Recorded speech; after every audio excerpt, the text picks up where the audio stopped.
γεια σας, καλώς ορίσατε πίσω στο κανάλι μου στην τρελοκουζίνα της Βασούλας. Τι μου κάνετε? Πριν σας δείξω τι απολαυστικό λιχουδιάρικο φαγάκι θα κάνουμε σε πολύ λίγο χρόνο, θέλω πρώτα να κάνετε subscribe στο κανάλι μου, η εγγραφή είναι δωρεάν. Θέλω να με ακολουθήσετε στο Instagram και στο Twitter Βάσια Crazy Kitchen και πολλά like στη σελίδα μου στο Facebook και τρελοκουζίνα της Βασούλας. Εκεί τα λέμε κάθε μέρα και πολύ αγαπησιάρικα.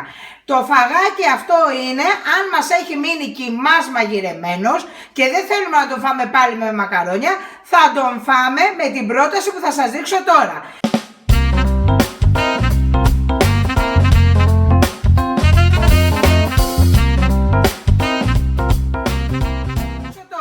Είναι καταπληκτικό, θα αρέσει σε μικρούς μεγάλους.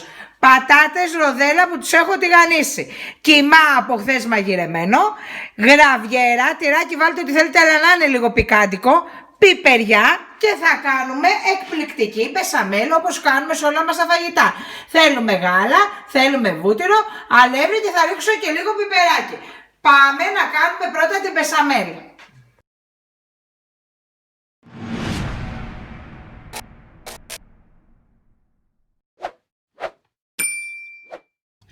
Βάζουμε μία κατσαρόλα, έχω ανάψει full το μάτι τώρα και θα βάλω το βούτυρο αγελάδος, όχι μαργαρίνη, για να έχει ωραία γεύση μπεσαμέλ και άρωμα, και το αλεύρι μου και πρώτα βουρδίζω αυτά τα δύο.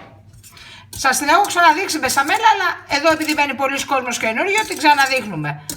Λοιπόν, πρώτα θα λιώσει το βούτυρο και να καβουρδιστεί το αλεύρι και μετά θα ρίχνουμε σιγά σιγά το γάλα και θα γίνει μπεσαμέλ. Στο τέλος εγώ αφού τελειώσει θα ρίξω και λίγο τυράκι μέσα και πιπεράκι. Μοσχοκάρδο δεν βάζω, δεν μ' άρεσε.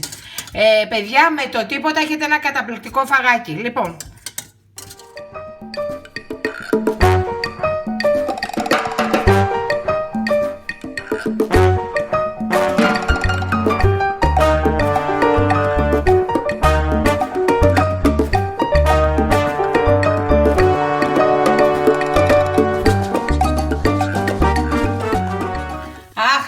αυτό το άρωμα με το βούτυρο αγελάδος, αφού καβουρδίστηκε το αλεύρι με το βουτυράκι μας, χαμηλώνω τη φωτιά τώρα στο μισό και προσθέτω το γάλα. Ανακατεύω σιγά σιγά μέχρι να γίνει μπεσαμέλ.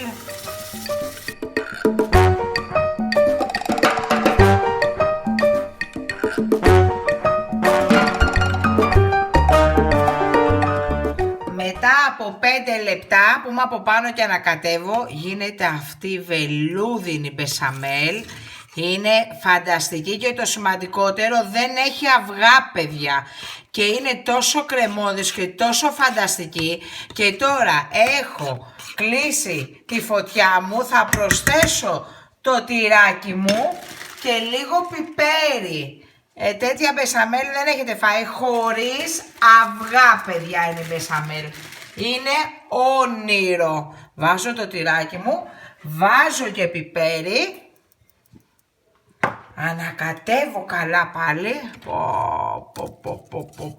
Όνειρο σας λέω.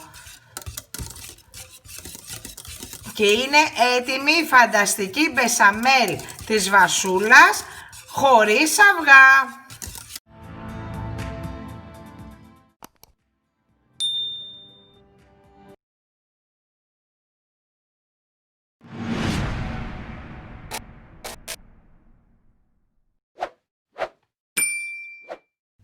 Πάμε να στήσουμε αυτό το φαγάκι που θα λατρέψετε. Έχουμε τηγανίσει τις πατάτες μας. Βάζουμε σαν βάση κάτω πατάτα. Είναι κάτι να το πούμε σαν μουσακάς. Δεν έχει μελιτζάνες και επειδή πολλά παιδάκια δεν αγαπάνε τη μελιτζάνα, αυτό το φαΐ θα το λατρέψουνε. Είναι εκπληκτικό με την μπεσαμέλ. Λοιπόν, βάζουμε τις πατατούλες μας, όπως είπαμε.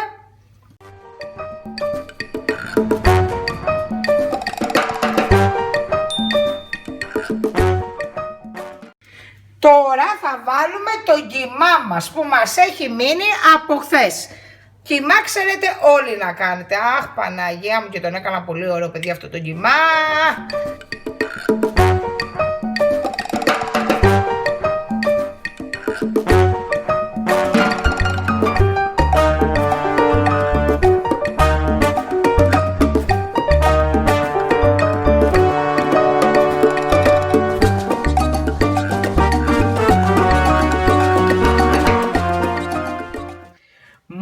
Μόλις ψήθηκε το φαγάκι μου, βλέπετε τι λαχταριστή είναι η μπεσαμέλ, κρεμόδες, έχει μοσχομυρίσει το σπίτι μου.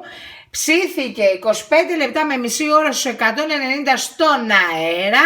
Θέλω πολλά like αν σας άρεσε το βίντεο μου. Θέλω πολλά σχόλια που με τρελαίνετε και είστε καλύτερη μου παρέα. Subscribe στο κανάλι μου γιατί μου βοηθάτε να γίνομαι καλύτερη. Και εμείς θα τα πούμε στο επόμενο βίντεο με την επόμενη συνταγή. Φιλάκια πολλά.